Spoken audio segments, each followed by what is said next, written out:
So I'm not an engineer, right? I don't have that strong of a quantitative aptitude. I like to think it's above average, but it's not as good as an engineer. So my strategy was, I didn't consume the entire 10-minute break. I had this meditation technique that I used to do before the third section, even during my mocks, just to get my brain in the right place. I was able to get in scores where I was getting one or two wrong max in verbal. There were Oh, even superb, where I superb to didn't know. have. I think the game changer was for me were the LSAT passages. I Right. can't stress enough. Very recently, we had Saksham, probably his score report I showed you in the previous session, and he also scored a 99th percentile. That is a dream score. 715 is obviously amazing. Again, if you really think it needs an engineering degree, you can see it's whatever. Someone can be good at math, verbal, that is not the point. But people feel that only engineers, only this. We have proved it time and again, it's not so. And if you look at it, this is his score report as well. So if you want to understand 99th percentile and each of these things, so very clearly it's possible. And I'm very happy when I see a score with some effort somebody really puts in. All of us are putting in effort, and when we see stories like this, they're very heartening. So I'll stop this screen, Saksham. Please start your camera, and we can have a word. Yeah, hi, I can see you. Hi, Hi, sir. Saksham. Hello. Hello. Right. Saksham. So since the time you got the score, I know you're very happy, but a little busy also the previous weekend. How has the feeling been, honestly? So pretty happy because I mean, knew before I started GMAT that I had done well previously in my other competitive exams during my undergrad. So I knew I Hmm. had the potential to do it. So Yeah. finally, it was pretty satisfying when I was able to crack it. Okay, so what worked out? What were your weak areas, let's say, to start with? And what was the challenge in terms of execution? Was there a challenge in terms of preparation? Was there a difficulty? Take us through your journey properly. Yeah. Right. Honestly, I didn't follow the plan to the T because I thought that the study planner that would been given that would be sufficient and there wouldn't be a lot to do in the after plan after classes because it said that it could be covered in 90 hours. So I didn't focus a lot on that. And 1 week before the exam, about 10 days before the exam, when I started giving the mocks, I could see my score wasn't there. So I really got underconfident. I was panicking. My verbal was pretty weak. I could see that Mhm. it wasn't enough for a But you 99. scored a 99th in verbal, I just saw. So yeah, that's great to know that. Right? Yeah. Verbal was the highest, right? You got? No. Yeah. Verbal was the highest. I remember, and I saw my score report. Verbal in the by the final attempt, I had only two wrongs in verbal, and I know for a fact that even during the mocks, by the last week, I was able to get in scores where I was getting one or two wrong max in verbal. There were Oh, even superb, where I superb to didn't know. have. I think the game changer was for me were the LSAT passages. I Right. can't stress enough. I used to sit through, he told me to sit through long hours. So I made it a point. I gave it 15 days. For 15 days, every day in the morning, I used to sit for 3 hours, doing about 12 LSAT passages on a stretch. And I think that completely changed the ball game for me. Right, I right.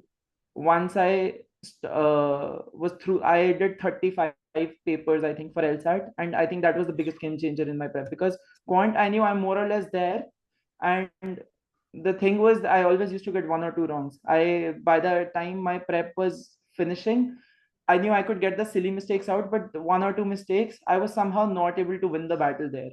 So what all content did you go through and which materials helped you the most? I mean, concept building phase also, you can just tell Right, because people are right now, the ones that are listening to you, they are still attending classes. So they are in the concept and learning phase itself.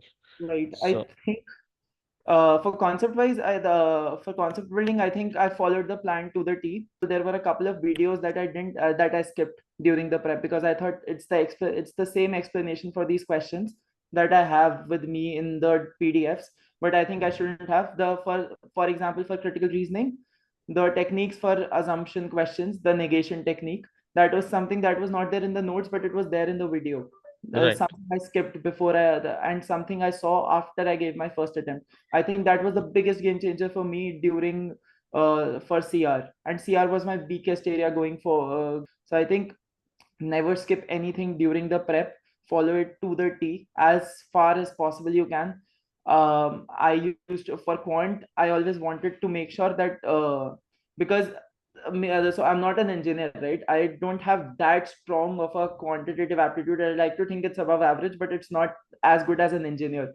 So my strategy was to cover as much as I can, as much as possible. Okay. So I covered everything that was given, the 700 to 800 questions, um, everything through the portal as well. I think the portal is a game changer that ways, because the portal is slightly more difficult than what you face in the actual GMAT. But then I advise that you constantly go through that portal and go through those questions, because once you've seen those, your confidence increases by a mile during Right. the actual exam, and even during the mocks that you give with the official portal.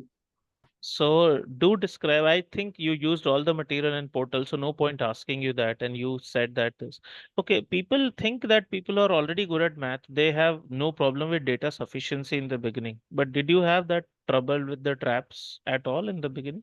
Absolutely, absolutely. I would say data sufficiency.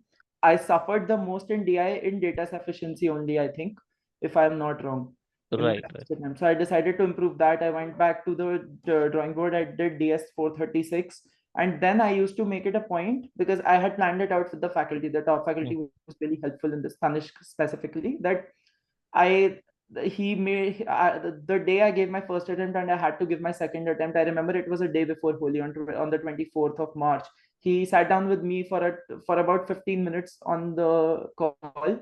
We made a plan for myself that daily I have to go through these things and then practice extra. I think the daily momentum that I maintained for all the sections. So daily picking up 25 CR questions, daily picking up the 4 or 5 passages. and that's great.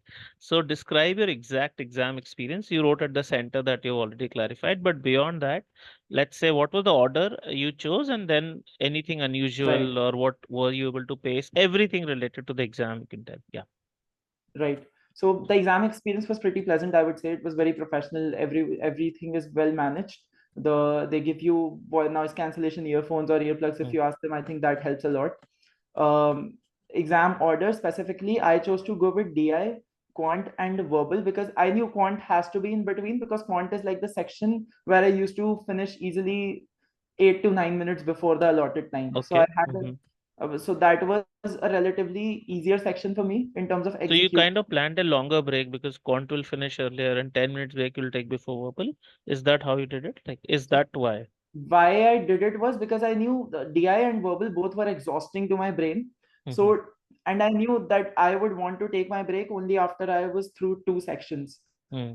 So I wanted to make sure that when I do quant, uh, even if my brain is functioning at say 80% capacity, I could attempt quant, but I knew I couldn't attempt DI or verbal Right, right, right. Okay, during that. great. So please describe, I mean, first of all, did you have any fear, anxiety, time at all, or had you mastered this because you had practiced so much? Yeah, I don't think I had any fear and anxiety. I just used to keep I just so it sounds silly, but I used to write on the paper every time I used to give the every time I was practicing. Do not attempt silly mistakes. Read everything in the question before attempting the questions. These small pointers I observed that used to make me suffer during practice. So I Right. just didn't want to think a lot before giving the exam. I just Hmm. woke up, went to the center, gave the exam, and that was it. And tell me about the pacing. So you said that DI, then quant, and then verbal. So DI, were you able to finish? DI, I wouldn't say there was something unusual. I think DI, it got slightly more difficult towards the end, because I think I didn't have a lot of rounds in the beginning. Right. So I was slightly short of time during the end, but I was able to attempt all the questions. And as a matter of fact, all the questions towards the end were also correct. So that didn't Hmm. make me suffer this time. I But was so nothing really unusual, you would say, right? In the DI section. nothing I hadn't seen, honestly, because the post work, the Hmm. IR, the 13 Hmm. section, the 13 practice sets for IR in the Hmm. post work on the portal, I think they help a long way. And something to know for other people, because I personally suffered this, because I was getting 5 or 6 at best, right, out of 12 questions towards the end of these sets. But I Hmm. told, and I had seen a tutorial previously that the difficulty increases. So I just kept telling myself, okay, it's just a new kind of a question, or it's just new stuff that I'm learning, and I don't need to doubt myself. Hmm. Hmm. So that just really helped. All right. Tell about quant then. Anything unusual? And anyway, you would have been able to finish it earlier, it seems, that Right. you had planned. So tell us about that. Anything unusual in math? I think quant I was finished 9 minutes before, and there wasn't really anything unusual. I still don't know how I got the two questions wrong that I did. I have no idea what went wrong in those, because according to me, 21, all the 21 questions were a breeze. So I think it was customary to me that I was always getting in those silly errors. Something I Mm-hmm. tried to work upon a lot, but I couldn't by the end of it. So All right. that's that. But I think prep wise, in terms of the kind of questions that I practiced, there was nothing unusual or nothing out of the box, basically. All right. So did you use the 9 minutes extra that you got before, like conditioning yourself, and you did not actually, let's say, end the section immediately? Because No, then you no, would have got a longer break, no. probably. I didn't. I didn't end it. I think I used about I Yeah, think yeah. 7.5, 8 minutes. I just went through each and every question just to make Mm-hmm. it double check that I was correct Mm-hmm. in them. I use that, and that relaxes your mind as well. Right. And you that means you had a longer break than 10 minutes for verbal. So your mind would Yeah, have been I didn't even I didn't consume the entire 10-minute break. I had this meditation technique that I used to do before the third section, even during my mocks, just to get my brain in the right Mhm. place. I did that for 5 or 6 minutes, and then I got through to the third section. Super, super. Do let us know what it is. We'll try to pass on to people later on. All right. And the last thing, any unusual thing in the verbal section? Anything? Absolutely not. Verbal, I think, was a breeze, and I could apply all the techniques that were shared with us. And I know RC was 100. I had 100% accuracy in RC, and I got two wrongs in CR. But again, that also can happen to anyone, I feel. Yeah, yeah. On I the was day it pretty can just go wrong sometimes. It's just that, right, right? exactly. So a couple of So mistakes that this is you, CR one. yeah, yeah, go ahead. Sorry. Yeah, you were saying something. Yeah, so even the verbal was a breeze. I think I cannot stress enough on this that doing the LSAT passages both for CR as well as for RCs, I think they will be the biggest game changer in GMAT prep. Super, super. Anything that you did you now think shouldn't have done, or like any advice you would have for future test takers that these are do's and these are don'ts for sure. Like if you recall your journey. I think do's, I would have a couple of do's. I would, the only don't is that the do not forget the do's. The do's would be that it's better to take your time and follow the plan to the T. Basically, it's like it's a very methodological plan that's well thought out, I feel. And Hmm. all you have to do is just it's served to you on a platter and you have to follow it. Right, right. And for reading comprehension initially, because you said it wasn't really as great. So did you follow the awareness videos also? Just asking. So Absolutely. I followed the awareness videos, and I think they used to help me gather perspective on where the write up is coming from, or what are they saying, what could be the potential direction of the passage. Because right. I remember these passages used to feel very out of place before I had seen the awareness videos, because there was not really a lot of relevant context. Mm-hmm.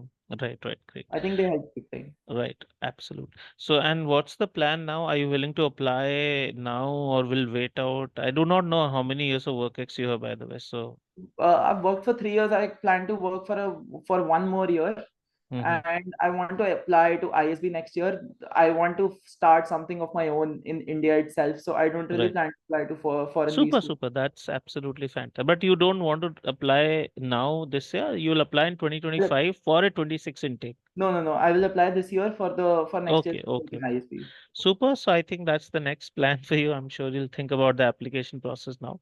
Great. And Yeah, do keep in touch if you need any help. Let us know. absolutely. Fantastic to know because there are quite a few things that you told are very different from the usual interviews I do. So I hope everybody had something to take here.